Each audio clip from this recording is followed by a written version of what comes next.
ॐ सहना भवतु सहनौ भुनक्तु सह वीर्यं करवावहै तेजस्विनावधीतमस्तु मा विद्विषावहै। ॐ शांति शांति शांति।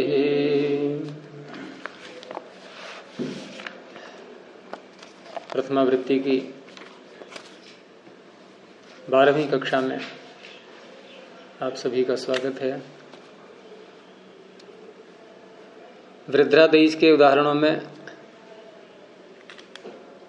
कल हमने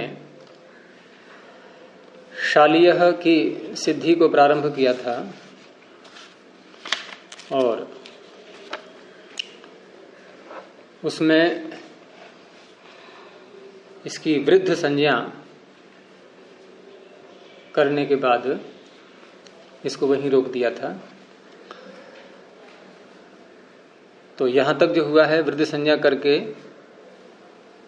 आगे जो कार्य करेंगे उससे पूर्व जो कार्य हुआ है उसमें किसी को प्रश्न है कोई?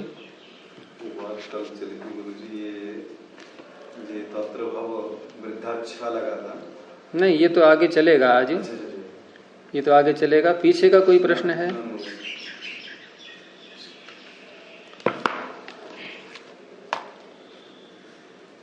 तो इसमें शाला शब्द में जो शा में आ है ये वृद्धि है, लेकिन ये वृद्धि किसी सूत्र के द्वारा नहीं है, अर्थात किसी सूत्र के द्वारा इस आकार को नहीं लाए हैं हम। जैसे भागः में भ में अह्रस्व था, उसको दीर्घ किया गया, वो सूत्र के द्वारा किया गया था और तब हमने कहा था कि वृद्धि है। यहां ऐसा नहीं है कि पहले श में ह्रस्व आकार था फिर दीर्घ आकार वृद्धि के रूप में लाए, ऐसा नहीं, पहले से ही था। लेकिन संज्ञा इसकी भी वृद्धि हो गई, पहले से है या बाद में आए इससे कोई तात्पर्य नहीं, दोनों प्रकार के वर्णों का नाम वृद्धि होता है। तो पूर्व वर्ण स्वरों में जो पूर्व स्वर होता है जब वह वृद्धि संज्ञक हो तो पूरे शब्द का नाम क्या हो जाता है? वृद्ध। वृद्धिर यस्य अचाम आदिश तद वृद्धम, यहां तक कल हमने देखा था। यस्य अचाम आदि ही वृद्धि ही। दोबारा देख लो सूत्र ये, अगर अस्पष्ट है तो। प्रथम पाद में अंत में वृद्धिर यस्य अचाम आदि ही, यस्य अचाम आदि ही वृद्धि ही। जिसके अचों में से आदि अच, प्रथम अच वृद्धि है। प्रथम वर्ण नहीं देखेंगे, प्रथम वर्ण तो शकार है इसमें, अचों में प्रथम अच, तो ये हल तो छूट गए ना। अब अच है इसमें दो, ये आ और ये आ, इन दोनों में प्रथम वो वृद्धि होना चाहिए। तो पूरे शब्द का नाम वृद्ध, तद वृद्धम, वह वृद्ध हो गया। अब यहां हम चौथे पांचवें अध्याय के जो सूत्र हैं उनसे हमें प्रत्यय करना है और उनमें अलग अलग अर्थों में अलग अलग सूत्र आए हुए हैं। यहां जिस अर्थ में प्रत्यय लाना है वह अर्थ है हमारा भव, ये पीछे हमने देख ही लिया है, इस अर्थ में लाना है प्रत्यय। अगर यहां जातः होता, जातः माने उत्पन्न, शाला में उत्पन्न, तो जात अर्थ में सूत्र ढूंढते हैं। लेकिन यहां भवः लिखा है तो भव अर्थ में सूत्र ढूंढेंगे। अब तो भिन्न भिन्न अर्थों में भिन्न भिन्न सूत्र प्रत्यय करने वाले विद्यमान हैं इन अध्यायों में, चौथे पांचवें अध्यायों में। तो भव अर्थ में जो सूत्र है वो है तत्र भवः, ये कल देखा था। और साथ में ये भी बात उठी थी कि इन चौथे पांचवें अध्याय में, वो मुख्य ऐसे दोबारा दोहराता हूं उसके लिए कि तीसरे अध्याय में ये बात नहीं होती है। कि धातु से हम प्रत्यय करें उससे पूर्व धातु के आगे कुछ और भी हो, ऐसा नहीं होता। सीधे मूल धातु है और प्रत्यय ले आए। जैसे भज धातु थी हमारे सामने और घय प्रत्यय ले आए। क्या भज से कोई और प्रत्यय था पहले? कुछ नहीं, पहला ही प्रत्यय आया, यानी कि मूल धातु से सीधा प्रत्यय। लेकिन यहां ऐसा नहीं है, क्योंकि यहां ऐसा क्यों नहीं है इसको बताने के लिए सूत्र कल बोला था कि समर्थानाम प्रथमाद वा, ये नियम यहां सर्वत्र लगता रहेगा। समर्थानाम प्रथमाद वा सूत्र को निकालो, तुरंत सूत्र निकाला करो, पूछा करो कहां है, नहीं पता है तो बोलते ही, क्योंकि तभी हमारे मस्तिष्क में इनके चित्र बन पाएंगे। चित्र बन जाते हैं इनके सूत्रों के। जैसे अपने मोबाइल में, स्मार्टफोन में आजकल सभी के चल पड़े हैं और कितने सारे फोटो उसमें भरे जा रहे हैं, भरे जा रहे हैं, भरे जा रहे हैं। तो हम क्या करते हैं कि बहुत सारा समय लगा लगा के उसमें देखते रहते हैं कौन से फोल्डर में कौन सा फोटो है, हैं? ये जो फोटो हमारा ये कहाँ मिलेगा, हमें किस नाम से फोल्डर बनाया है। तो अब उन फोल्डरों को छोड़ दो, उन फोटो को तो भूल जाओ, अब ये नए फोल्डर बनाओ इसके अष्टाध्यायी के। समझ में आ रहा है? नहीं, फोल्डर किसे कहते हैं? जिसके अंदर कुछ और भी है। फोल्डर क्या है? एक थैला। अब यहां भी फोल्डर बनाए हैं पाणिनि ने और उन फोल्डरों में फिर फाइलें हैं अलग अलग। अच्छा, कभी कभी एक फोल्डर में दूसरा फोल्डर आ जाता है कि नहीं है? देखो संदेश को पता है, पूरा खूब प्रयोग किया है। तो एक फोल्डर के अंदर दूसरा फोल्डर भी आ सकता है। कहने का तात्पर्य एक प्रकरण के अंदर दूसरा प्रकरण भी हो सकता है और उस प्रकरण के सूत्र अलग अलग, वो क्या है? फाइलें हैं उसकी। तो ये सारी अष्टाध्यायी क्या है? ये स्मार्टफोन है ना, मोबाइल है ना, ये भी काम कर रही है पूरा उसी का। तो यहां एक फोल्डर है तत्र भवः। लेकिन उससे पहले जो बात कह रहा था मैं कि इस चौथे पांचवें अध्याय के प्रकरण में यहां हम जब कोई सूत्र लगाते हैं, किसी अर्थ में प्रत्यय लाते हैं, तो जिस शब्द से हम प्रत्यय करेंगे वो शब्द उसके आगे सुब प्रत्यय अवश्य होने चाहिए, अर्थात वो शब्द सुबंत होना चाहिए। ये देखो सुबंत है कि नहीं है? ये जो लाए हम शाला के आगे नी, ये सुबंत बना दिया कि नहीं? अब इससे हम प्रत्यय ला सकते हैं चौथे पांचवें अध्याय का। और अगर ये नी न होता तो ये शब्द समर्थ नहीं कहलाता, क्योंकि समर्थ का तात्पर्य है किसी कारकत्व को तो लिए हुए हो कि शाला में, शाला के लिए, शाला से, शाला को, ये कोई अर्थ जो निकल रहा है, ये अर्थ निकले तो समर्थ कहलाए। ये केवल शाला का शाला अर्थ है, ये इतने मात्र से प्रत्यय नहीं करेंगे ये चौथे पांचवें अध्याय के सूत्र। तो ये तभी करते हैं जब शब्द समर्थ बन जाए, और समर्थ बनता है विभक्ति ला करके। तो ये प्रतिबंध क्या तीसरे अध्याय में था? वहां नहीं था, वहां धातु है, आगे सीधे प्रत्यय आ गया सूत्र से। तो ये दो भेद समझ लोगे तो बहुत सरलता रहेगी इन तीनों अध्यायों में। ये दो अध्याय अलग एक प्रकरण है और वो एक अध्याय अलग है तीसरा। तो समर्थानाम प्रथमाद्वा ये सूत्र जहां पर आया हुआ है, मिल गया ये सूत्र। यहां से आगे ये नियम चलेगा, ये भी ध्यान रखना है। कुछ सूत्र पीछे और रह गए हैं चौथे अध्याय के, वहां ये नियम नहीं लगता है। वहां शब्द से सीधे प्रत्यय आएगा, वहां सुबंत हो, ये नियम नहीं है। यहां से अब ये नियम प्रारंभ हो गया और इस नियम के अंतर्गत आने वाले प्रत्ययों में बहुत से प्रत्यय आएंगे। इस नियम के अंतर्गत कौन सा नियम? कि सुबंत से ही प्रत्यय होना है। इस नियम के अंतर्गत बहुत सारे प्रत्यय आएंगे। उन बहुत सारे प्रत्ययों में हम ये पूछा कि पहला प्रत्यय कौन सा है, प्रारंभ कहां से हुआ है, तो कौन सा है पहला प्रत्यय? ठीक इसके अगला सूत्र देखो क्या है, ये अण प्रत्यय है पहला। इस सूत्र के आगे जो प्रत्यय आएंगे उसमें जो प्रथम क्रम में आएगा वही तो प्रथम कहलाएगा। तो अण प्रत्यय है पहला। अब और बढ़ते जाएंगे बढ़ते जाएंगे बढ़ते जाएंगे, गिनती बढ़ती जाएगी, पता नहीं कितने आएंगे। बहुत सारे प्रत्यय आ सकते हैं। एक बार हमने शायद गिनती की थी इनकी, तो 90 नहीं संज्ञाएं थी, 90 तो शायद। प्रत्यय कितने थे ध्यान नहीं रहा। संख्या कर रखी है इनकी कि सारी अष्टाध्यायी में, सारी का मतलब 3 ही अध्याय तो हैं, प्रत्यय के अध्याय 3 ही तो हैं, तो गिनती तो हो सकती है आराम से, कोई कठिनाई नहीं है। तो गिनती की हुई है, ध्यान नहीं रहा मुझे इस समय।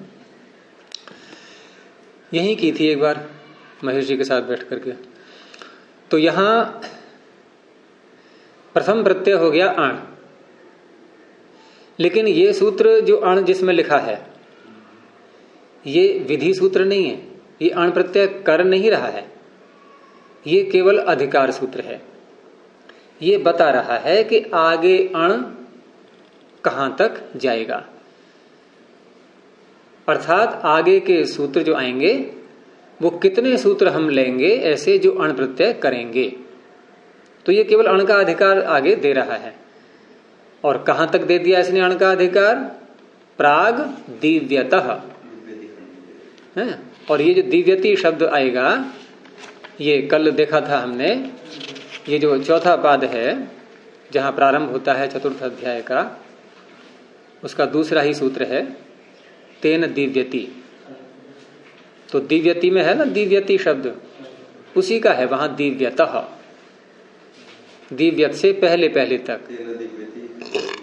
तो पहले पहले तक का अर्थ होगा फिर तीसरे पाद के अंत तक।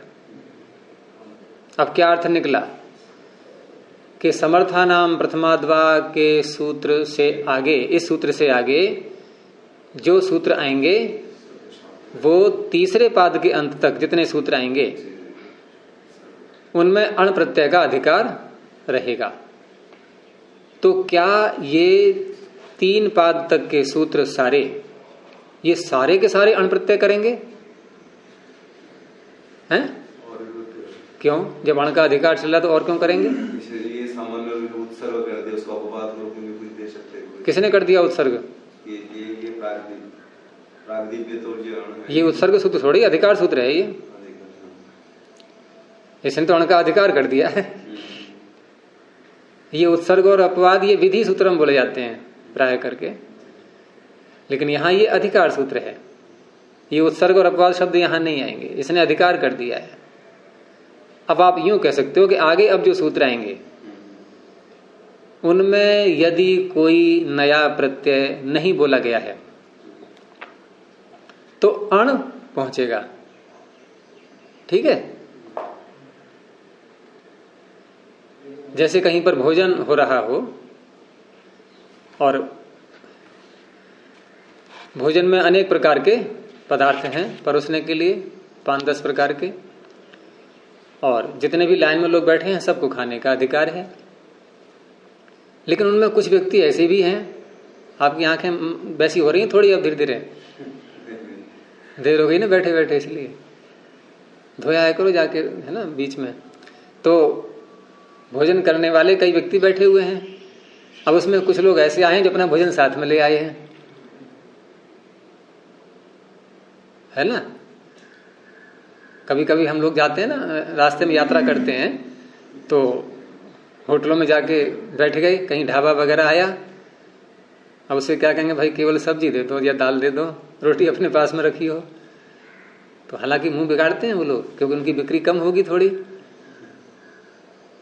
तो जो भी चीज हमारे पास नहीं है वो उनसे ले ली। तो ऐसे ही जो भोजन साथ में लाए हैं वो पंक्ति में बैठ के खा तो लेंगे, उनको उस भोजन की नहीं है आवश्यकता जो सामान्य रूप से सबको बांटा जा रहा है। और जिनके पास नहीं है भोजन वो उस भोजन को ले लेंगे। ऐसे ही इस प्रकरण में, रीना ध्यान नहीं हो रहा है बाद में क्या कह रहा हूं, इस प्रकरण में भी प्राग दिव्यतोण से लेकर के और तीसरे पाद के अंत तक क्या है सूत्र तीसरे पाद का अंत का? कंसीय पर शव्योर ययौ लुक च। यहां तक जो सूत्र हैं ये क्या है, सब एक पंक्ति में बैठे हुए हैं। अब इन सबको अण प्रत्यय परोसा जा रहा है। ये इसने अधिकार कर दिया। आपको एक विचित्र शैली लग रही होगी ये पढ़ने सुनने की। इनको अण प्रत्यय परोसा जा रहा है। अब ये अण प्रत्यय जो परोसा जा रहा है इनको कौन लेगा? इस अण प्रत्यय को वो लेगा जिसके पास कोई अपना प्रत्यय नहीं है, वही तो लेगा। और जो अपना प्रत्यय लिए बैठा है पहले से ही वो नहीं लेगा। तो अब इन सूत्रों में जिनके पास अपना प्रत्यय नहीं है वो कहलाएंगे उत्सर्ग सूत्र। पकड़ में आ गया? सामान्य सूत्र कह दो उनको। और जो अपना अपना प्रत्यय लिए बैठे हैं वो कहलाएंगे अपवाद। लेकिन किसके अपवाद कहलाएंगे? अपवाद किसी का होता है तो जो उत्सर्ग सूत्र आएगा जहां भी जिस स्थल पर क्रम में, उसने अण प्रत्यय को ले लिया। अब उसके आगे और सूत्र आए, उन्होंने अपना अपना प्रत्यय पहले से लिया हुआ है, वो अपवाद कहलाएंगे। अब किसके? जिसके आगे वो आ रहे हैं, जिस उत्सर्ग के आगे आ रहे हैं।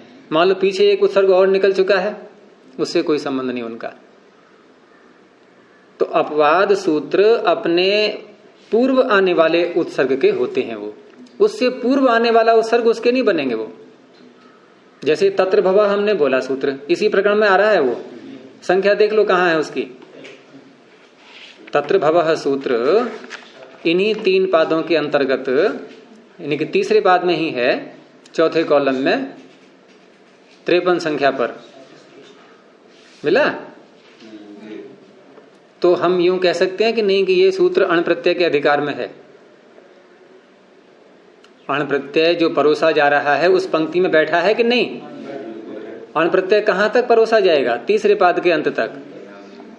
उसी पंक्ति में बैठा है कि नहीं? और इसका अपना प्रत्यय है नहीं, कोई खाली है, भूखा है बेचारा, तो ये तो अण को ले लेगा ना। अच्छा, अब जरा इसके ठीक आगे सूत्र देखो क्या है। तत्र भव के आगे आपको यही पता लग जाएगा जो बात मैं कहना चाह रहा हूं। इसके आगे क्या है? दिगादिभ्यो यत्। क्या ये भी अण को लेगा? ये पहले से ही इसने यत् प्रत्यय पकड़ रखा है। तो क्या कहेंगे इसको हम? उत्सर्ग या अपवाद? इसको अपवाद बोलेंगे। किसका अपवाद? तत्र भव का। बस ये ध्यान रखना है। हो सकता है पीछे और भी सूत्र ऐसे आ चुके हैं जो उत्सर्ग हैं, जिन्होंने अण प्रत्यय को लिया है, उनका अपवाद नहीं बनेगा दिगादिभ्यो यत्। ये मैं आपको इसलिए बताने जा रहा हूं कि ये शेष को समझाना है मुझे अभी।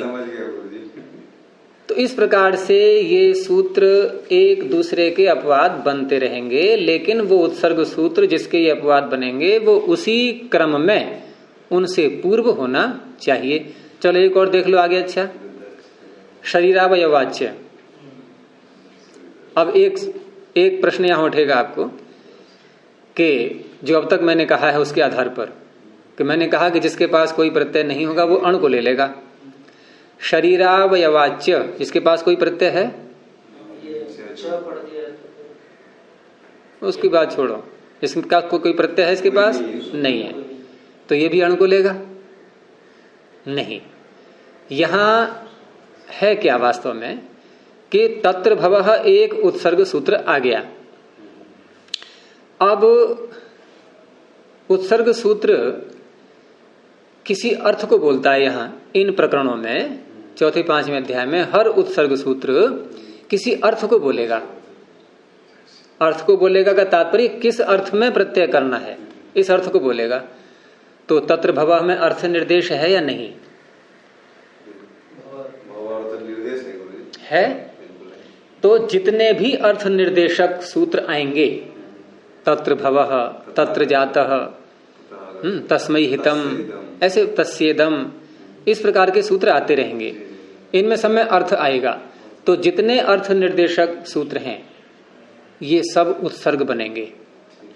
ये अधिकार वाले प्रत्यय को लेंगे, ये नया प्रत्यय अपना कोई भी नहीं बोलेंगे। अच्छा, फिर इनका अधिकार चलेगा। जैसे तत्र भव ने भव अर्थ में प्रत्यय किया, यानी कि होने वाला, इस अर्थ में इसने शुरुआत कर दी, यहां से प्रत्यय कर दिया इसने अण। अब ये भव का अधिकार चलेगा, यहां से भव का अधिकार चलेगा। अब जब तक भव का अधिकार रहेगा तब तक एक भी सूत्र ऐसा नहीं आएगा जो अण प्रत्यय को करे। सारे इसके अपवाद कहलाएंगे। अब अगर कोई आगे एक सूत्र और आ गया ऐसा, आप कल्पना करो कि जो भव अर्थ में ही प्रत्यय करे और अण प्रत्यय करे, तो ये मूर्खता होगी कि नहीं? जब ये कार्य तत्र भव ही कर रहा है तो पाणिनि एक सूत्र और क्यों पढ़ेंगे जो भव अर्थ में अण प्रत्यय करे? प्रयास नहीं करेगा। इसका अर्थ है कि तत्र भव के आगे भव प्रत्यय का अधिकार जहां तक आएगा वहां तक पाणिनि सारे सूत्र अण प्रत्यय के अपवाद रूप में पढ़ेंगे। अब तो उससे पहले फिर सारे उत्सर्ग अवध बन जाएगा सर। हो सकते हैं। उससे पहले तत्र भव से पहले जो आया है सूत्र, तत्र भव से पहले भी कोई अर्थ वाला सूत्र आया है, वो उसके अपवाद होंगे सारे आगे वाले। अब नया अर्थ चल पड़ा तो हर अर्थ का यहाँ अधिकार है। जैसे भव अर्थ का अधिकार, तस्येदम का अधिकार, हितम का अधिकार, तत आगतः का अधिकार, ये अधिकार चलेंगे। और उस अधिकार में आने वाले सूत्र जब तक वो अधिकार समाप्त नहीं हो जाता तब तक वो सारे सूत्र उस प्रत्यय के अपवाद रहेंगे, यानी अण प्रत्यय के अपवाद कहलाएंगे। अच्छा, अब उन अण प्रत्ययों के अपवाद में भी अण कहा था गुरु जी, उसका उसी का ही ना? उसी का अधिकार चल रहा है। तत्र भव से पहले तत्र जाता है, तत्र जाता है, तो जाता का अधिक, वो जाता का अधिक अर्थ होगा। तत्र भव से पहले पहले तक जाता के सारे ये अपवाद कहलाएंगे। अपवाद का मतलब किसके अपवाद? जाता है कि या अण के? अण के अपवाद। और यहाँ जाता अर्थ में ही करेंगे वो, ये भव अर्थ में ही करेंगे आगे आने वाले सूत्र प्रत्यय। तो हमने इसको जैसे दिगादेव तो तत्र भव का, हाँ, यानी कि दिगादेव भव अर्थ में ही करेगा प्रत्यय, लेकिन अण को नहीं होने देगा वो, तो अण का अपवाद हुआ ना। दिगादिभ्यो यत दिशावाची शब्दों से आदि शब्द बोल दिया, गण है ये, कि दिगादिभ्यो यत सूत्र, ये समझ में आ रहा है? अमित नहीं? अच्छा, इसमें एक प्रश्न, दिगादिभ्यो यत को हम तत्र भव का अपवाद कहेंगे अण का? पहले तो अण प्रत्यय का अपवाद कहेंगे, लेकिन भव अर्थ में अण प्रत्यय का अपवाद। तो भव अर्थ कहाँ कहा जा रहा है? तत्र भव में, तो कह दिया हमने तत्र भव का अपवाद। अरे तत्र भव जो कार्य कर रहा है उसको यदि कोई रोक रहा है तो किसका अपवाद कहलाएगा? वो तत्र भव का। तत्र भव ने क्या कहा कि भव अर्थ में किसी भी प्रातिपदिक से नाम नहीं ले रहा है वो, बस सप्तम्यंत होना चाहिए। ये शर्त पहले ये ध्यान रखना, समर्थानाम प्रथमाद्वा, ये साथ में लगेगा कि सप्तमी समर्थ सप्तम्यंत ये है ही हमारा, ये होना चाहिए। तो तत्र भव ने क्या कहा कि सप्तम्यंत समर्थ पद से, प्रातिपदिक से और न्यंत से, आबंत से, सब ले लेंगे उसमें, उनसे भव अर्थ में अण प्रत्यय होता है।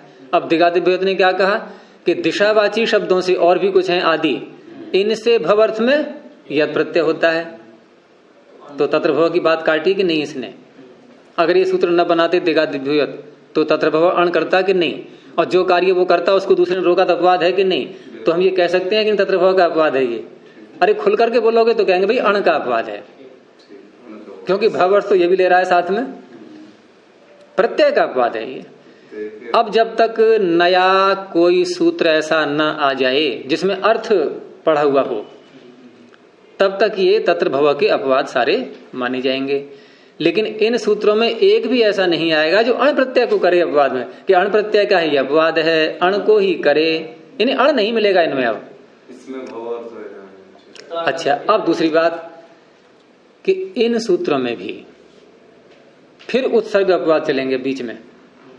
जैसे दिगादिभ्यो यत, इसने कहा दिशावाची शब्दों से यत प्रत्यय होता है भव अर्थ में, ठीक है। अब ये तो खैर जो है समुच्चय वाला है कि शरीरावयवाच्य, इसको उत्सर्ग नहीं कहेंगे अभी, कि शरीरावयवाच्य, शरीर के अवयवाची शब्दों से भी यत होता है, ये भी तत्र भव का अपवाद हुआ। ये दिगादिभ्यो यत का अपवाद नहीं है, ये तो उसका पोषक है और इन उसके क्षेत्र को बढ़ा रहा है कि तूने यत इनसे किया, मैं यत इनसे कर रहा हूं, तो उसी का तो एक तरह साथी हो गया ये। यत का क्षेत्र बढ़ा दिया इसने। फिर आगे आया कि धृति, कुक्षी इत्यादि जो शब्द हैं ये देखो शरीर के वाची हैं कि नहीं है। धृति, कुक्षी, कलशी, वस्ती, हैं, अस्थि, अहि, इनसे क्या होता है? ढय। अब देखो पीछे कहा कि शरीर के अवयववाचियों से भव अर्थ में यत प्रत्यय होता है। फिर आगे कहा कि नहीं, शरीर के अवयववाचियों में यदि ये शब्द आएंगे तो उनसे ढय होगा। ये किसका अपवाद है? ये इसका अपवाद हो गया। अच्छा, ये इसका अपवाद हो गया तो शरीरवाच्य क्या बन गया? उत्सर्ग। तो वो मैं कहने जा रहा था कि इस अधिकार में भी बीच बीच में उत्सर्ग अपवाद आते रहेंगे। अच्छा, और परंपरा से हम देखें तो धृति, कुक्षी, तत्र भव का भी अपवाद बन गया परंपरा से। देखो परंपरा कैसे? धृति, कुक्षी शरीरवाच्य का अपवाद बना, शरीरवाच्य तत्र भव का अपवाद बना, तो धृति, कुक्षी भी उसका अपवाद बनेगा ही। अच्छा, ये जो अपवाद बनता है उसकी अपेक्षा से वो उत्सर्ग बन जाता है ऐसा? हाँ, उसकी अपेक्षा से उत्सर्ग बन जाएगा। यानी उत्सर्ग को उत्सर्ग की उपाधि कब मिलती है? अपवाद हो तो।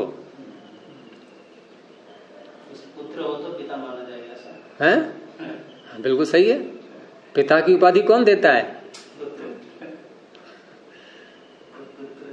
पुत्र नहीं है तो पिता नहीं है। तो अपवाद नहीं है तो उत्सर्ग नहीं है। धृति का अर्थ क्या है? अब इसको छोड़ो अभी। तो ये यहां जो है ना, इस तरह से ये सूत्र आते रहेंगे। अब एक जो मैं बात कहने जा रहा हूं, ये तो आपकी समझ में आ ही गया है कि यहां जिस प्रत्यय का मुख्य अधिकार चलेगा, जैसे अण प्रत्यय का अधिकार मुख्य है, यहां बीच बीच में और भी अनुवृत्तियां चलती रहेंगी। जैसे यद प्रत्यय की अनुवृत्ति आई ना शरीरावाच्य में, ऐसी अनुवृत्तियां आगे आती रहेंगी। लेकिन मुख्य अधिकार जो प्रत्यय का चलेगा, अण प्रत्यय का, उस अण प्रत्यय को ग्रहण करने वाले सूत्र कौन कौन से होंगे? जिनमें, आगे वाक्य पूरा करो, जिनमें अर्थ का निर्देश होगा कि इस अर्थ में प्रत्यय होता है। अच्छा बताओ मुझे, शरीरावाच्य सूत्र में या दिगादिभ्यो यद सूत्र में क्या अर्थ का निर्देश है? नहीं है ना, अनुवृत्ति से ही तो लाए। अच्छा, अनुवृत्ति से लाए तो कहीं मुख्य पढ़ा हुआ है कि नहीं? अर्थ कहाँ पढ़ा है? तो ऐसे जो मुख्य अर्थ जहां जहां पढ़ेंगे वो तो मुख्य अधिकार को पकड़ेंगे, जो प्रत्यय का अधिकार चल रहा है। अण प्रत्यय का अधिकार चल रहा है मुख्य, वो उसको पकड़ेंगे। तो इस तरह से अण प्रत्यय का अधिकार होने पर भी कहने को तीसरे पाद के अंत तक जा रहा है अण, लेकिन गिने चुने सूत्र ही हैं जो अण करेंगे। कितने आश्चर्य की बात है। जैसे 4 सूत्र है, इसमें है 4 सूत्र, जैसे तत्र भव। अभी आप उधर मत जाओ, उधर मैं जाऊंगा भी, नहीं तो जो बात कह रहा हूं वो रह जाएगी, उधर मैं जाऊंगा भी। तो यहां मैंने ये कहा था अभी कि ये अण प्रत्यय का अधिकार चल रहा है, प्राग्दिवित्वर्ण से लेकर के और कंसीय पर शव्योर लुक्च यहां तक तो अधिकार चल रहा है। तो ये तो बहुत सारे सूत्रों में अड़ाना चाहिए, लेकिन कुछ ही सूत्र हैं गिने चुने। कौन से? जिनमें, फिर वाक्य पूरा करो, जिनमें अर्थ कहा गया है, अर्थ का निर्देश किया गया है, तो इनको कहते हैं अर्थ निर्देशक सूत्र। ये मेरा अपना शब्द है, ये पूछो कहां से लिया आपने। ये कुछ बातें मैंने अपनी बना रखी हैं समझाने के लिए। तो ये क्या कहलाते हैं? अर्थ निर्देशक सूत्र। अब बताओ, तत्र भवः अर्थ निर्देशक है या दिगादिभ्यो यत्? तत्र भवः। तो स्पष्ट हो गया ना कि जितने अर्थ निर्देशक सूत्र हैं ये कौन से प्रत्यय को पकड़ेंगे? जिसका अधिकार चल रहा होगा। तो एक बात इससे यह भी स्पष्ट हुई कि इन चौथे 5वें अध्यायों में जितने प्रत्यय आ रहे हैं प्राय करके, उसमें ऐसे बहुत आएंगे जो अधिकार के रूप में है। जैसे प्राग्दिवित्वर्ण विधि सूत्र नहीं है, केवल अधिकार सूत्र। अच्छा, एक सरसरी दृष्टि से देख लो इसको जरा। जैसे पहला अधिकार प्रत्यय अण, क्या पहला बोल दिया हमने दूसरा आ सकता है कि नहीं? आप अर्थापत्ति ले लो। अब दूसरा अधिकार कौन सा है? ठक। ये कहां पकड़ेंगे हम? जहां पहला अधिकार समाप्त हो जाए। पहला अधिकार कहां समाप्त हुआ? तीसरे पाद के अंत में। आप पुस्तक क्यों नहीं खोलते जल्दी जल्दी? तीसरे पाद के अंत में पहला अधिकार समाप्त हो गया, यानी अण प्रत्यय का अधिकार समाप्त हो गया। अब दूसरा का अधिकार चला। दूसरा प्रत्यय कौन सा है? ठक। अब ये ठक वाला भी बताएगा कहां तक जाऊंगा मैं। जिसमें ठक आ रहा है ये बता रहा है या नहीं कहां तक जाएगा? प्राग वहतेश ठक। और वहां क्या था? प्राग दिव्यतोण। देखो प्राग वहां भी था, प्राग यहां भी है। ये कहां तक जाएगा? वहती तक। ये विधि सूत्र नहीं है, यही दिखाना चाह रहा हूं आपको मैं। ये विधि सूत्र नहीं है। ये कहां तक जाएगा? वहती। और वहती को देखेंगे हम कहां है। ये देखो अगला ही पृष्ठ 41, उसमें 76 नंबर सूत्र देखो। नहीं, इसी पे प्राग वहतेश ठक जो पृष्ठ खुला था, इसी में चौथा कॉलम देखो, 76 नंबर। तद वहती रथयोग प्रासंगम। ये वहती आ गया, ये यहां तक है। अब यहां तक का तात्पर्य, इससे एक सूत्र पीछे और हट जाओ, यानी कि 74 तक। 74 तक ये आ गया। कौन सा? ठक। अब 75 में नया प्रत्यय प्रारंभ हो गया। इसमें जैसे ठक पहले पढ़ा है और यहाँ स्थल पढ़ गया तो है, तो यहाँ तो नहीं घटेगा। ये अपवाद है। नहीं वो ठीक है, नहीं घटेगा, मैं ये नहीं कह रहा। यहां तक अधिकार है, लेकिन ये अपवाद बनेगा किसी का? किसका? अर्थ निर्देशक सूत्र का। अभी पूरी बात पकड़ नहीं पा रहे, इसका मतलब है यानी इस ठग के अधिकार में भी सूत्र आएंगे अलग अलग अर्थों में बताने वाले। जैसे तेन, जैसे एक तरफ से बोलो, जो तेन दिव्यति खनति जयति जितम, ये क्या है? अर्थ निर्देशक सूत्र है कि नहीं है? अरे अर्थ ही है ये। दिव्यति खनति जयति जितम, ये अर्थ है। और ये हो गया उत्सर्ग सूत्र। ये किसको पकड़ेगा? ठग को। फिर संस्कृतम, ये भी अर्थ निर्देशक है। किसको पकड़ेगा? ठग को। फिर बोलो जल्दी, आ गया। ये क्या है? अर्थ निर्देशक है क्या? नहीं है। तो ये किसको पकड़ेगा? ये अपवाद बनेगा, किसी को नहीं पकड़ेगा। ये किसका अपवाद बनेगा? जल्दी बोलो। ठग का। और किस अर्थ में बनेगा अपवाद? संस्कृतम में। समझ में आ गया नहीं? अब जो पीछे अर्थ आ रहा है उसका अपवाद बनेगा ये। फिर आ गया तरति, ये क्या है? अर्थ निर्देशक। ये किसको पकड़ेगा? ठग को। फिर गोपुच्छाठ है, ये किसको पकड़ेगा? ये अपवाद आ गया, ठय आ गया। इसमें किसका अपवाद बनेगा? तरति का। ऐसे चलता रहेगा क्रम ये। अब सत्यपति जी की पकड़ में आ गई बात। चलिए अब तीसरा प्रत्यय। तीसरा प्रत्यय कौन सा है अधिकार का? 74 नंबर पर सूत्र। आवसथात नहीं, ये क्या नाम? 75 नंबर पर प्राग हिताद यत। अब यहां भी देखो प्राग आ गया। इसने क्या कहा कि हित शब्द जहां आ रहा है वहां से पहले पहले तक यत का अधिकार चलेगा। ठीक है। अब हित देखो कहां पर है। अब 5वें अध्याय में देखो। हाँ, तस्मै हितम, ये 5वें अध्याय में आएगा। मिल गया? बता दो उसको, संख्या बोल दो।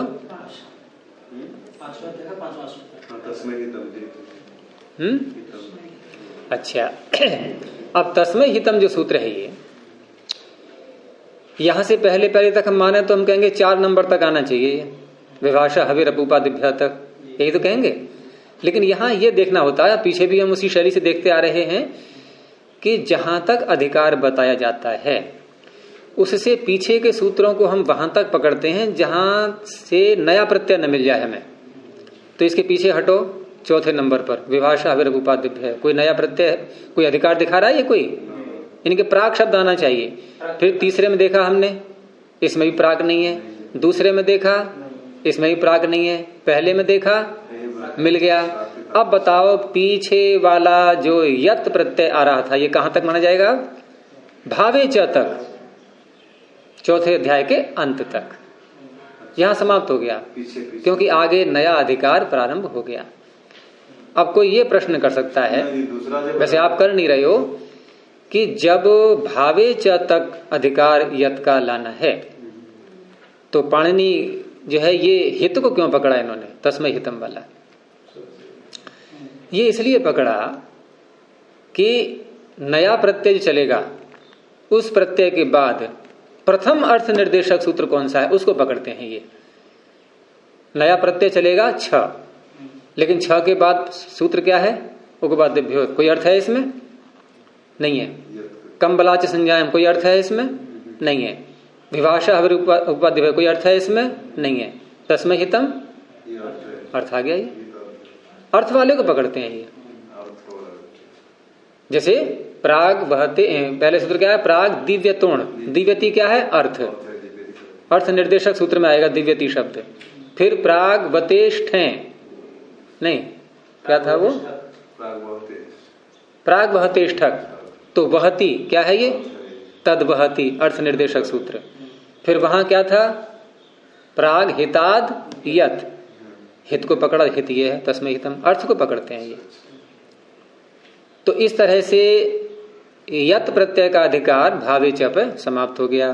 भावे जब में पीछे चौथा अध्याय के, हाँ, अब किसका अधिकार चला? प्राग क्रीता छह।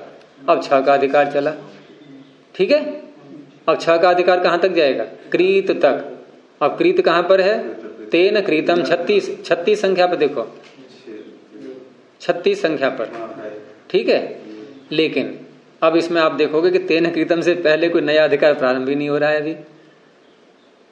यहां गाड़ी अटक रही है ना, कुछ कुछ जो शैली अब तक चली आ रही थी वो अटक रही है यहां पे। अब ढूंढो नया अधिकार कौन सा चला यहाँ। और देखेंगे हम क्रीतम से पहले कोई चल रहा है नया अधिकार? नहीं दिख रहा होगा। देखो यहां एक सूत्र आया हुआ है 18 संख्या पर, देखो प्राग वतेष्ठ है। यहां क्या है कि एक के अधिकार में दूसरा और घुस गया है। देखो अधिकार किसका चल रहा है? 6 का, और ठे का अधिकार और घुस गया। घुस गया कि नहीं? ये कह रहा है प्राग वतेष्ठ है, यानी वती से पहले पहले तक, तेन तुल्यम क्रिया चेद वती आगे आएगा, वहां से पहले पहले तक ठय प्रत्यय जाएगा। अब ठय प्रत्यय जाएगा और ये सूत्र जहां आ रहा है ये प्राकृता छह के क्षेत्र में आ रहा है, क्योंकि इसने क्रीतम को पकड़ा हुआ है, तेन क्रीतम। तो आगे ने समस्या, अप्रत्यय होना एक ही, इसलिए एक सूत्र आगे और कहा। यानी पाणिनि की आप बुद्धि को देखो, एक सूत्र और बोला आगे उन्होंने, फिर नहीं तो ये समस्या हो जाएगी यहां पर।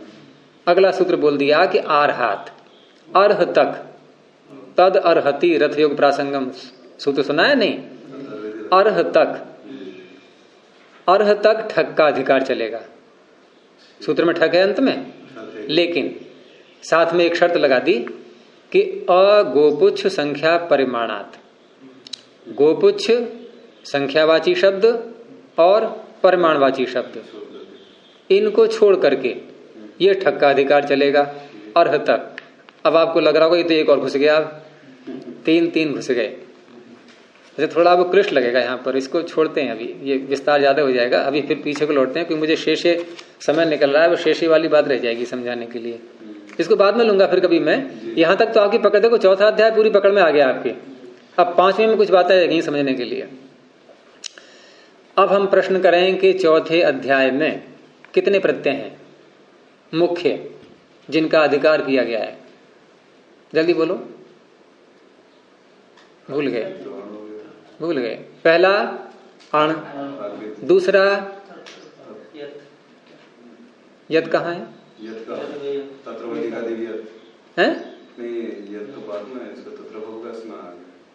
अरे ठय है, प्रागवतेष्ठ है, मिला नहीं? तो पहला अण, दूसरा ठय, हाँ प्रागवतेष्ठक, ठीक है। दूसरा हो गया ठक, अण और ठक। तीसरा प्रागहिताद यत, बस 3 ही तो है। चौथा अध्याय पूरा हो गया, हो गया नहीं? तीसरा कौन सा बता देंगे? यत, प्रागहिताद यत, चौथे कॉलम में नहीं मिला। 41 पृष्ठ पर, चौथे कॉलम में 75 संख्या पर। देखो फिर देख लो तीनों को फिर देख लो। पहले है प्राग दिव्यतोण, इसका थोड़ा लंबा अधिकार है लंबा नहीं है? तो प्राग दिव्यतोण ये जो है 31 पृष्ठ में जो आ रहा है, यहां से लेकर के और ये 40 पृष्ठ तक पहुंच रहा है, तीसरे पाद के अंत तक, ये लंबा अधिकार है। फिर ठक का अधिकार ये आपका 40 से प्रारंभ हुआ और 41 पृष्ठ पर ये आ गया 74 संख्या तक प्रागिता, ये क्या नाम, आवसथात स्थल यहाँ तक। इसके बाद फिर यद का अधिकार है, ये पाद की समाप्ति तक है। ये दो छोटे छोटे हैं, एक बड़ा है इसमें। पाद के अंत तक, अध्याय के अंत तक बोल दो। अब जो बात बताने जा रहा हूं मैं उसको देखिए कि प्राग दिव्यतोण जो सूत्र है, ये सूत्र किसका अधिकार कर रहा है? किसका कर रहा है? अण का। ये अण का अधिकार कर रहा है।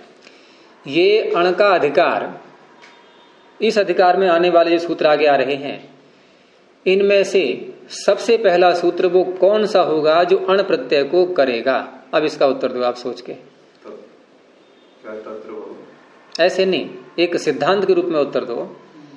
सिद्धांत के रूप में उत्तर ये आएगा कि जहां अर्थ आ जाए, बस सीधी सी बात है, वो सूत्र कोई भी हो सकता है, जहां अर्थ आ जाए। जरा अगला सूत्र पकड़ना, प्राग दिव्यतोण के आगे, अश्वपत्यादिभ्यश्च, क्या इसमें अर्थ है? क्या इसमें अण प्रत्यय है? वो क्या नाम, अर्थ निर्देश है? नहीं है ना? अब जो मैं बात समझा रहा हूं आपको, उसको ध्यान देना ध्यान से। अभी अर्थ निर्देशक सूत्र नहीं आया कोई भी। चलो फिर आगे बोलो। दित्य दित्या, इसमें अर्थ है कोई? नहीं है। अगला उत्सादिभ्यों है, इसमें अर्थ है? नहीं है। स्त्री पुंसाभ्याम, इसमें अर्थ है? नहीं है। जल्दी क्यों कर रहे हो? 88 द्विगोल लुगन पत्ते, इसमें है? हाँ, ये तो लुक कर रहा है, ये प्रत्यय का विधान नहीं कर रहा है, छोड़ दो अभी। गोत्री लोगोची को छोड़ दो, योनि लुक को छोड़ दो, है फक प्यून, ये भी नहीं। अब आया अर्थ तस्य अपत्यम, उसकी संतान। ऐसे होते हैं अर्थ, उसकी संतान। जैसे हमने कहा तत्र भवः, वहां होने वाला, तस्य अपत्यम, उसकी संतान। अब कोई प्रश्न करे आपसे कि प्राग दिव्यतोण इस अण प्रत्यय के अधिकार में सबसे पहला अर्थ निर्देशक सूत्र जो निरपवाद अण को स्वीकार कर ले, वो कौन सा सूत्र है? तस्यापत्यम। ठीक है। अब प्रश्न आपके अंदर एक उठेगा, नहीं उठेगा तो मैं उठा दे रहा हूं कि तस्यापत्यम से पहले और प्राग दिव्यतोण के बाद में जो 84 से लेकर के और ये 91 संख्या तक जो सूत्र आए हैं, ये किस अर्थ में प्रत्यय करेंगे? क्योंकि अर्थ अभी कोई प्रारंभ हुआ ही नहीं।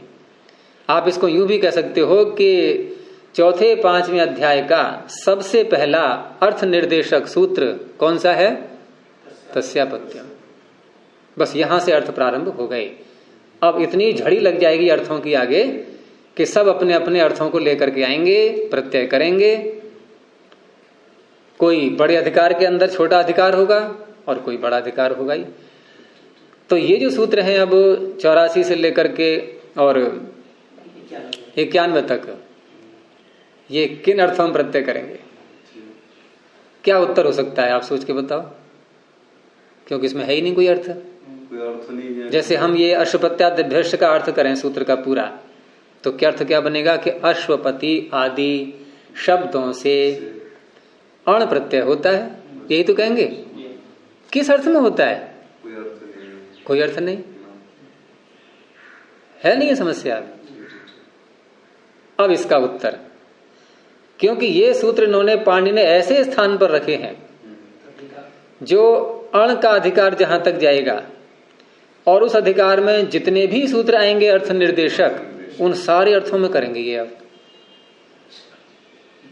कितना व्यापक बना दिया इन्होंने अब ये, क्योंकि इनमें कोई अर्थ नहीं है, इसलिए सारे अर्थों में करेंगे, पूरा अधिकार मिल गया इनको।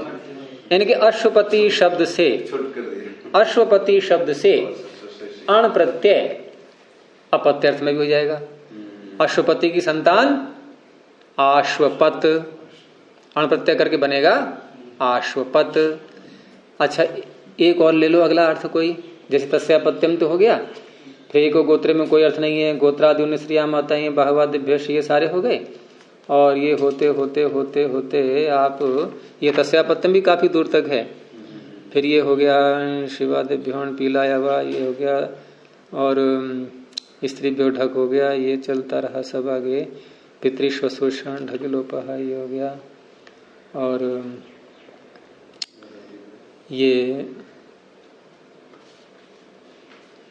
ये सारा ही है पूरा पाद है, ये पूरा ही है। सुनो ना, ये पाद पूरा है, ये तो पहले पकड़ो बात को, अगला बात तो मैं ही बोलूंगा। ये पाद पूरा हो गया, इसमें कोई नया अर्थ नहीं आया, और तस्यापत्यम में ही है, सारे सिमट गया ये पूरा पाद। अब आया दूसरे पाद में तेन रक्तम रागात, ठीक है, ये नया अर्थ आ गया। ऐसे ही आगे फिर आ जाएगा आपका नया अर्थ तीसरे नंबर पर, नक्षत्रेण युक्त कालः, ये नया अर्थ आ गया। फिर आ जाएगा दृष्टम साम है 7 नंबर पर। लेकिन यहाँ नक्षत्र में जैसे ये तृतीय निर्देश होने दो, तृतीय समर्थ लेंगे वहां पर। फिर दृष्टम साम आ गया, फिर परिवृतो रथः 9 संख्या पर, फिर आ जाएगा 13 संख्या पर तत्रो धृतम, फिर आ गया 15 पर संस्कृतम भक्षा है। ऐसे करके ये आते रहेंगे अलग सूत्र सारे। लेकिन ये तो खैर सामान्य सूत्र हैं, जो मुख्य मुख्य आएंगे आगे और भी आएंगे, जैसे तेन निर्वृत्तम तस्य निवासः अदूर भवश्च, एक साथ ही आए हुए हैं ये 34 पृष्ठ पर दूसरे कॉलम में। 67, 68, 66, 67, 68, 69, ये 4 सूत्र एक साथ आए हुए हैं, दिख रहे हैं नहीं? ये मुख्य मुख्य भी हैं। तो कहने के तात्पर्य हम जैसे मान लो तेन निवृत्तम ले लिया हमने, उसने बनाया, तो अश्वपति ने कोई वस्तु बनाई, तो क्या कहेंगे उसको? अश्वपत। और पहले क्या कहा था हमने? अश्वपति की संतान, वो भी अश्वपत। अश्वपति ने कुछ बनाया, वो भी अश्वपत। कहने का तात्पर्य जहां जहां भी संभव है, यानी कि तीसरे पाद के अंत तक जहां तक अण का अधिकार जा रहा है, वहां तक ये सूत्र प्रत्येक अर्थ में प्रत्यय कर सकते हैं। हैं? नहीं, ये मैं नहीं कह रहा हूं सब जगह लगेगा, जहां संभव, मैंने इसलिए शब्द बोला, जहां संभव है, यानी खुली छूट दे रखी है। हैं?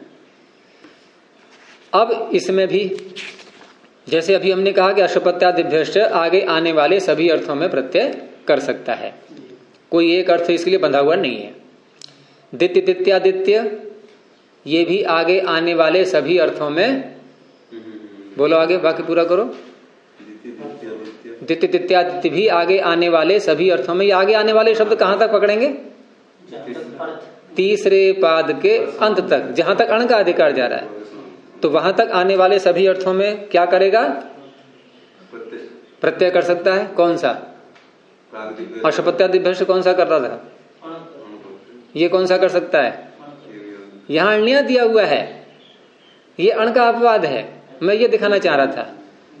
अर्थात द्वितीय अदिति आदि शब्दों से आगे आने वाले सभी अर्थों में अण का अपवाद ण्य प्रत्यय होगा। यानी अपवाद भी है लेकिन अर्थ वही लिए सारे इसने भी, यानी कि द्वितीय शब्द से कभी भी, द्वितीय शब्द से कभी भी क्या नहीं बनेगा? नहीं, शब्द बताओ क्या नहीं बनेगा? अण करेंगे तो क्या बनता? द्वितीय से अण करें तो क्या बनेगा? द्वितीय से अण करें तो क्या बनेगा? अब यह कहां से बोल रहे हो? द्वितीय से अण करेंगे तो क्या बनेगा? अश्वपति से अण किया तो क्या बना? अश्वपति में ई है कि नहीं है? द्वितीय में भी ई है, वहां भी ती है, यहां भी ती है। सरल सी बात नहीं पकड़ पा रहे। अश्वपति से अण करा तो क्या बना? तो द्वितीय से करेंगे तो क्या बनेगा? दैत। अरे ती को तय करना है ना, तो दैत शब्द कभी सुना है क्या? सुना है कभी? नहीं, दैत्य सुना है ना, दैत्य सुना है, दैत नहीं सुना ना। तो अण नहीं होता कभी भी, तो ये अण का अपवाद है कि नहीं है? अण का अपवाद होते हुए भी अण के अधिकार में घुसा हुआ है, ये देखो विशेषता। ये अण का अपवाद है और अण के अधिकार में सारे अर्थों को ले रहा है, अर्थ वही आएंगे सारे। अगला उत्सादिभ्यों, उत्स आदि शब्दों से आगे आने वाले सभी अर्थों में कौन सा प्रत्यय होता है? आय। ये किसका अपवाद है? ये भी अण का है। अब यद्यपि इसमें अण में और अण में बचेगा एक ही अ, स्वर में अंतर आएगा। अर्थों के व्यापकों से सभी खींचेगा, लेकिन उत्सर्ग का उपवाद बन जाएगा। तो अण में अय में क्या अंतर है? स्वर का अंतर। स्त्री पुंसाभ्याम, ये दो शब्द हैं, इनसे आगे आने वाले सभी अर्थों में अण नहीं होगा। क्या होगा? स्त्री से नय और पुंस से स्नय, स्नय। तो स्त्री से अण करेंगे तो क्या बनेगा? स्त्री से अण करें तो क्या बनता? स्त्री से अण करें तो क्या बनता? बहुत देर लगाते हो बोलने। देखो इसने बोल दिया कितना, देखो जन्नाया बच्चा है बिल्कुल, और कितना सटीक उत्तर दिया है इसने। इसने क्या पकड़ा कि अंत में ई को आ कर दो, इसने ये पकड़ लिया। स्त्री को क्या कर दिया? स्त्र, और आप लोग चूक गए।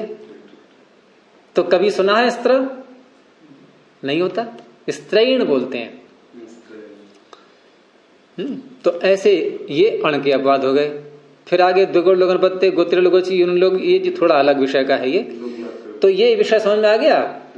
कहने का तात्पर्य, जब पाणिनि किसी अधिकार प्रत्यय को प्रारंभ करते हैं और जब तक उस अधिकार में कोई अर्थ निर्देशक सूत्र न आ जाए, उतने मध्य में जितने सूत्र आ रहे हैं वो सारे सूत्र आगे आने वाले उस प्रत्यय के अधिकार में जितने अर्थ निर्देशक सूत्र आएंगे सारे अर्थों में प्रत्यय करते हैं वो। अब मान लो तस्यापत्यम के आगे सूत्र जो आ रहे हैं, अब ये केवल अपत्य अर्थ में प्रत्यय करेंगे अब पाद के अंत तक। लेकिन ये जो प्रत्यय सूत्र थे 84 से लेकर के और ये आपके 91 तक, ये सारे अर्थों में। तो ये सूत्र महत्वपूर्ण हो गए कि नहीं? हो गए नहीं महत्वपूर्ण? अब आप आ जाओ शेषे पर। लेकिन शेषे पे आओगे तो समय तो नहीं कह रहा है, शेष समय बचा नहीं, अर्थ शेष रह गया अभी।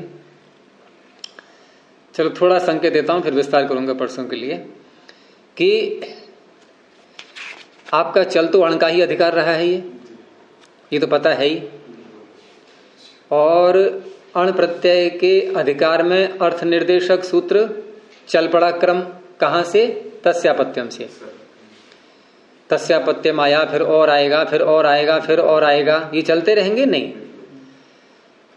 तो बीच में यदि हम किसी बिंदु पर रुक जाएं और वहां अण का अधिकार समाप्त नहीं हुआ है, तो कुछ और सूत्र रह जाएंगे, अभी अर्थ निर्देश वाले रह जाएंगे कि नहीं? तो बीच में ही एक सूत्र आ गया शेषे, ये बीच में ही आ गया है, अण प्रत्यय के अधिकार के बीच में। देखो बीच में है कि नहीं है? ये द्वितीय पाद का 91 संख्या तीसरे कॉलम में नीचे मिल गया, सबको मिल गया? शेषे 91 संख्या 91 मिला? अच्छा, अब क्या अण का अधिकार समाप्त हो गया है? नहीं हुआ ना? क्या अण का अधिकार यहां से प्रारंभ हो रहा है? बहुत ध्यान से सुनना मेरी बात के लिए, ये सूत्र एकदम क्लियर हो जाएगा। क्या अण का अधिकार समाप्त हो गया है? क्या अण का अधिकार प्रारंभ हो रहा है यहां से? ये बीच में टपका है ये। इसका अर्थ है कुछ अर्थ निर्देशक सूत्र पीछे निकल चुके, कुछ अर्थ निर्देशक आगे आएंगे। ठीक है? अब ये क्या कह रहा है? ये कह रहा है शेषे, शेष अर्थों में। शेष कौन से कहलाएंगे? अब जहां तक अण का अधिकार जा रहा है वहां तक जितने अर्थ निर्देशक सूत्र आएंगे वो सारे अर्थ शेष हैं अब यहां से। अच्छा, अब शेषे सूत्र ये दो काम करता है, एक तो विधि सूत्र भी है ये और अधिकार सूत्र भी है। विधि सूत्र का होगा तो क्या अर्थ बनेगा इसका? कि आगे आने वाले शेष अर्थों में, आगे आने वाले शेष अर्थों में कौन सा प्रत्यय होता है? किसका अधिकार चल रहा है? अण प्रत्यय होता है। एक तो ये काम किया इसने, बहुत महत्वपूर्ण है ये कार्य इसका। यानी कोई शब्द हमें ऐसा मिला जिसमें अण प्रत्यय दिखाई दे रहा हो और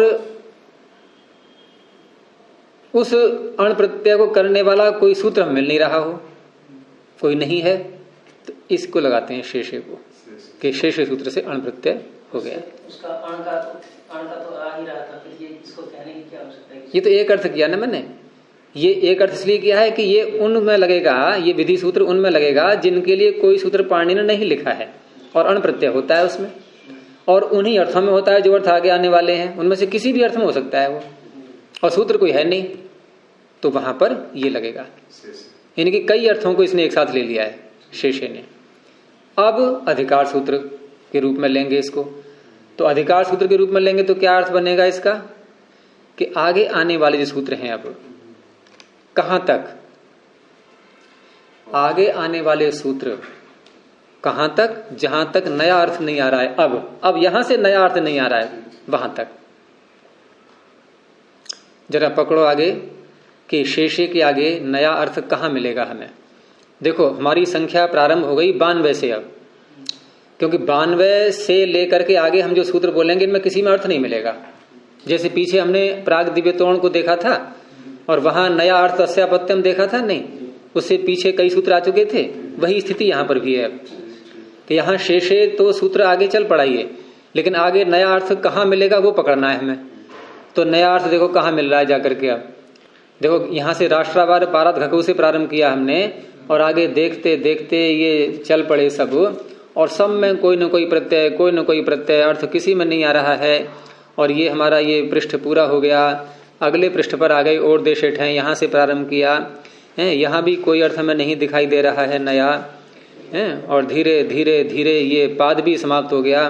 फिर तीसरे पाद में आ गए, अभी तक अर्थ निर्देश वाला कोई सूत्र नहीं आ रहा है, और ये हम पहुंच गए 10, 11, 12, 13, 14, 15, 16 है, ये हो गया 17, 18 और 19, 20, 21, ये सारे आ गए।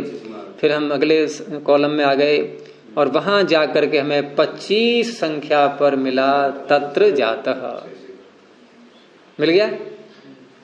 अब हमें करना क्या है कि तत्र जातः को तो छोड़ दो, अब हमें 24 संख्या तक पकड़ो आप सूत्रों को। कहां से?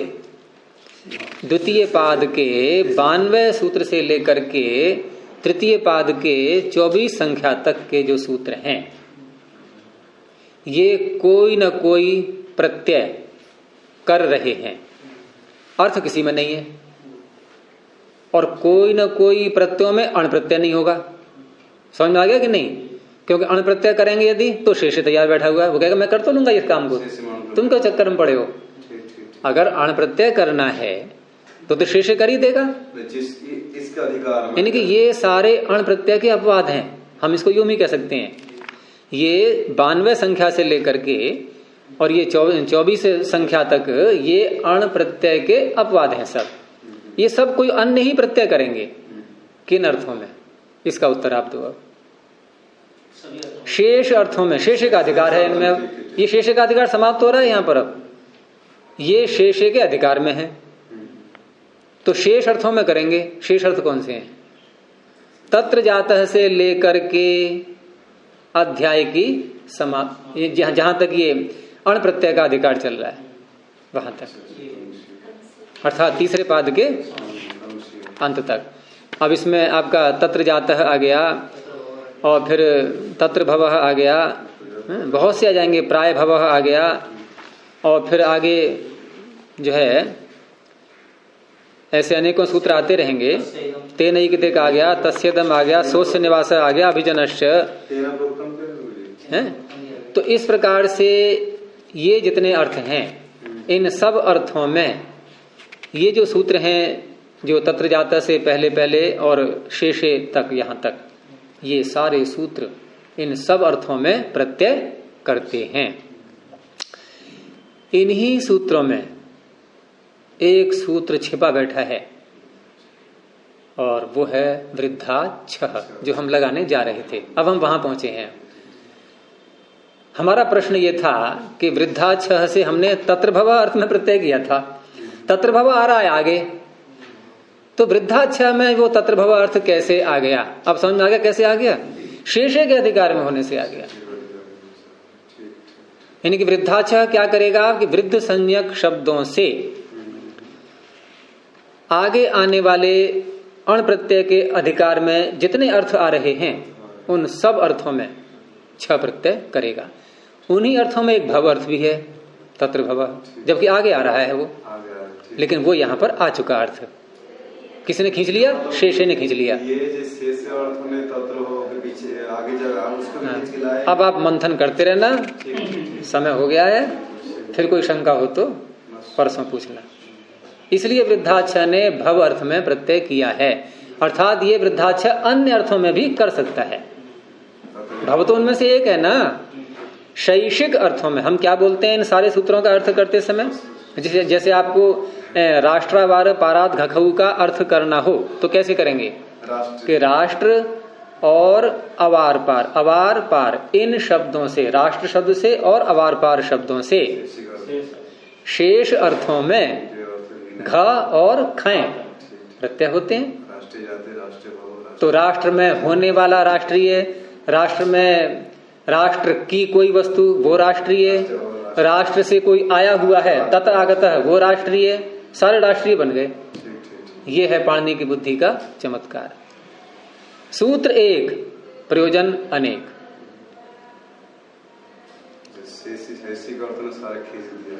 ये है। चलिए प्रणव ध्वनि।